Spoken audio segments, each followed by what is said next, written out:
गुरु जी, जैसे आपने कहा कि बात को गहराई से समझने की ज़रूरत है, वहाँ पे ध्यान काम नहीं आएगा। तो ध्यान का क्या कोई संबंध नहीं है कि वो बात समझ में और क्लियरिटी से आए? क्या ध्यान से? मतलब आपने कहा कि गहरी समझ चाहिए, बात को समझने, गहराई से समझने से अगर हो जाएगा, ध्यान से उससे कोई लेना देना नहीं है। तो क्या ध्यान से बिल्कुल लेना देना नहीं है? नहीं, मैं ये नहीं कह रहा कि बिल्कुल लेना देना नहीं है ध्यान से। ध्यान भी समझ की एक प्रक्रिया है। यानी कि ध्यान से जो हम प्रयोग करते हैं अपने को शांत बनाने के, अपने को ट्यून करने के, अपने को चैनलाइज करने के, वो सब समझ लाने में सहयोगी होते हैं। तो डीपर सेंस में जब हम ध्यान को समझेंगे कि तब ध्यान कोई क्रिया नहीं रह जाती है, फिर ध्यान एक स्टेट हो जाती है, वहाँ से फिर वो अंडरस्टैंडिंग डिसेंट होती है। लेकिन ध्यान को अगर हम क्रिया के तौर से भी देखें, जैसे कोई भी विधि या कोई भी चीज़ जो हम लोग करते हैं, हम भी उसका इस्तेमाल करते हैं, तो वो सिंपली हमको ट्यून करने के लिए है। जैसे मान लीजिए हम कोई अपना गैजेट ही यूज करना चाह रहे हैं, तो उसको पहले अलाइन करेंगे, उसको हम पर्सनलाइज करेंगे, उसको हम ठीक से अरेंज करेंगे। अगर वो अरेंज नहीं है तो हम उस गैजेट का यूज भी नहीं कर सकते हैं।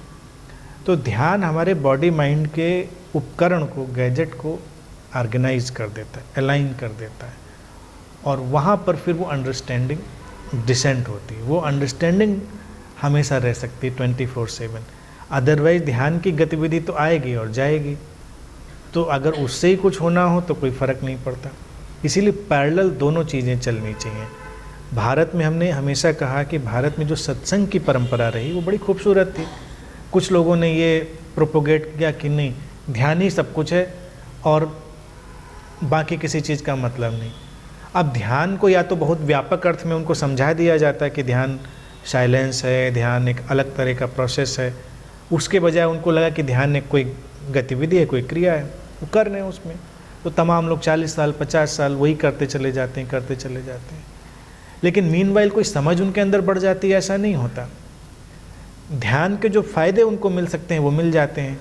शरीर मन के तल पर जो भी थोड़ा बहुत अंतर आ सकता है उतना आता है। लेकिन जब आप रिसेप्टिव मोड में हो तो रिसीव करने के लिए कुछ होना भी चाहिए सामने। इसीलिए कभी मेडिटेशन का जो मोमेंट होता है, आप मेडिटेटिव अपनी स्टेट में हैं और आप सुन रहे हैं मुझको, या आप मान लीजिए किसी और व्यक्ति को सुन रहे हैं, कोई पुस्तक पढ़ रहे हैं और बहुत ही इम्पोर्टेंट अवेकनिंग वाली बात कही जा रही है, तो उस समय वो बिल्कुल अंदर तक उतर जाती है, वो जड़ें पकड़ लेती।